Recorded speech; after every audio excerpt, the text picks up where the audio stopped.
Padahal kemungkaran itu segala sesuatu yang melanggar.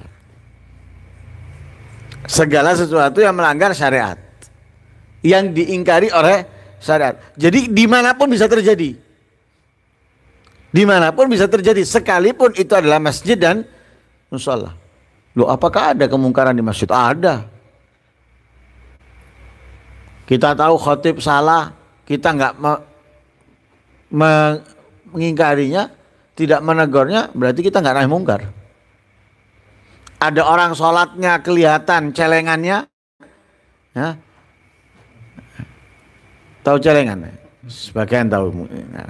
Nah, kelihatan celengnya atau perempuan kelihatan sebagian rambutnya atau lehernya, nggak ada nahi mungkar. Kemana ente orang? Di mana ente orang? Kemana yang sok-sokan itu kemana? Ini yang kelihatan terjadi nih. Apakah antara dia nggak pernah ke masjid sehingga nggak tahu, atau memang dia nggak tahu kalau itu mungkar karena dia nggak ngerti, nggak belajar. Tapi dalam hal yang lain dia sok menahi mungkar. Nah, yang diwajibkan itu bukan dia, tapi yang diwajibkan adalah yang mengetahui, yang memahami dan melihat. Kalau belum tahu dan tidak ngerti jangan sok. Hah?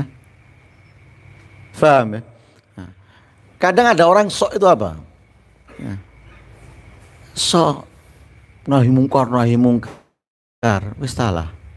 Kemungkaran terjadi pada diri kamu, di dalam diri kamu, di depan mata kamu diam. Saya mau tanya sekarang. Kita sebagai suami atau sebagai orang tua melihat hal yang dilarang oleh Nabi dan Nabi menyatakannya dengan jelas, la yadkhulul jannah dayyuth. Tidak akan masuk surga dayyuth. Siapa dayyuth? Yang membiarkan yang bukan mahram itu berbicara dengan enak, dengan enteng kepada anggota keluarganya yang mahram. Istrinya sepedaan ambil koncone, atau istrinya ngobrol dengan temannya di warungnya atau di semisalnya. Ini nahi mungkarmu. Mana nahi mungkar kamu? Kalau di tempat karaoke paling depan. Punya otak enggak orang seperti ini?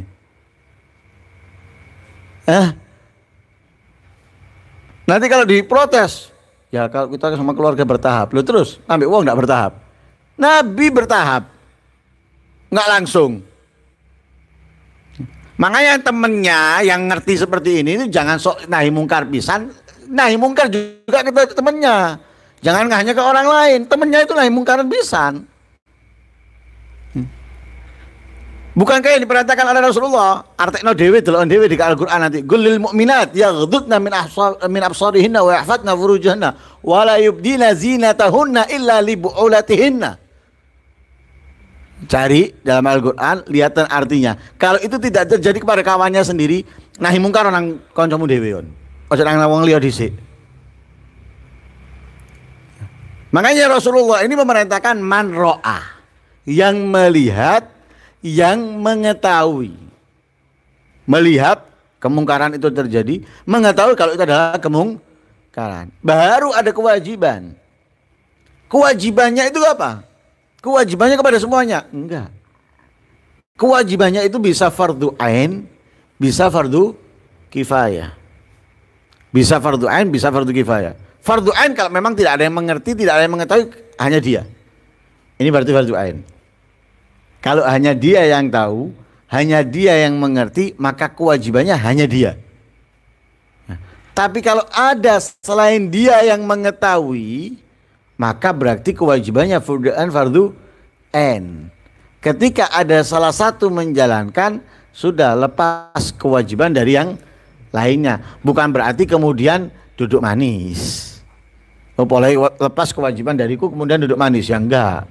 Bantulah, tolonglah. Karena ya, sambung dengan hadis yang kemarin, yaitu ad-din nasihah.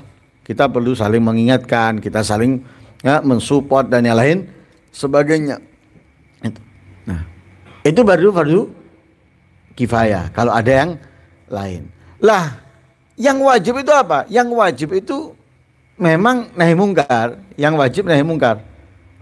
Tapi nahi mungkar kewajibannya itu bukan sampai orangnya berhenti, harus berhenti. Enggak. Kewajibannya kita menyampaikan, melarang, mencegah, selesai. Dia nggak merespon, dia nggak meninggalkan, itu urusannya dia sudah. Kewajiban kita lepas. Kewajiban lo ya, kewajibannya lepas. Kewajiban dalam hukum lepas. Tapi bukan berarti terus dia diem di jarno, enggak, terus berusaha mengingatkan. Kalau mengingatkannya terus, tapi kalau kewajibannya sudah lepas, sudah nggak ada kewajiban lagi. Kenapa? Dia sudah diingatkan, dia sudah dikasih tahu, dia sudah dikasih ilmunya, pemahamannya, baik Al-Quran, hadis dan yang lain sebagainya, sudah kewajibannya lepas. Adapun orangnya masih melakukan, itu urusannya orangnya sudah.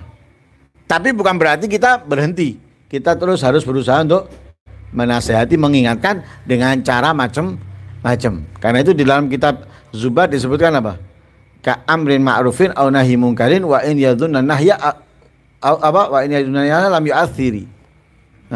Seperti yang wajib itu amar ma'ruf nahi mungkar. Sekalipun larangan kamu ini kamu meyakini atau menyangka nggak akan terpengaruh sama sekali, tidak akan digubris. Walaupun kamu tetap wajib amar ma'ruf nahi mungkar. Walaupun kamu tahu nggak akan digubris, tetap kewajiban amar ma'ruf nahi mungkar tetap harus dijalankan. Paham ya? Jangan salah paham loh ya, jangan salah ngerti. Amar ma'ruf nahi mungkarnya wajib. Tapi ketika orangnya nggak merespon, ya sudah, kamu nggak ada kewajiban. Tapi bukan berarti kamu berhenti. Bukan berarti kamu berhenti. Tetap harus menyampaikan, menasehati, mengingatkan dengan cara-cara. Barangkali kesekian kalinya baru dia nerima. Ya, barangkali ya, seperti guru tuh. Muridnya nggak ngerti, dia tetap ngajar. Muridnya nggak ngerti, tetap ngajar berulang kali. Akhirnya nanti pada suatu hari muridnya ngerti. Oh, gurunya kan puas. Orang tua juga gitu, mengingatkan anaknya, menasehati anaknya, mendorong anaknya, mensupport anaknya. Walaupun anaknya masih naik turun, kadang enak, kadang sorok, kadang dengarkan, kadang enggak. Tapi terus bukan berarti nggak kena. Ya wis dijarno anaknya. Ya enggak. Ya, seperti itulah amar ma'ruf nahi mungkar. Jadi yang wajib adalah yang melihat, yang mengetahui. Lah kapan kewajiban itu? Kewajiban itu selama tidak membahayakan nyawanya ataupun keluarganya. Kalau membahayakan nyawanya, keluarganya nggak wajib. Nah, nggak wajib. Untuk tingkatan pertama nggak wajib dia. Nah, kalau membahayakan. Tapi kalaupun dia tetap melakukan, itu lebih bagus. Walaupun dia tetap melakukan, masih lebih baik. Nah, wah ini kalau saya melakukan, saya dibunuh nanti. Nah, ya kamu lakukan itu lebih baik. Tapi kalau kamu tinggalkan, kamu nggak dosa. Kenapa? Membahayakan nyawa kamu atau keluarga kamu.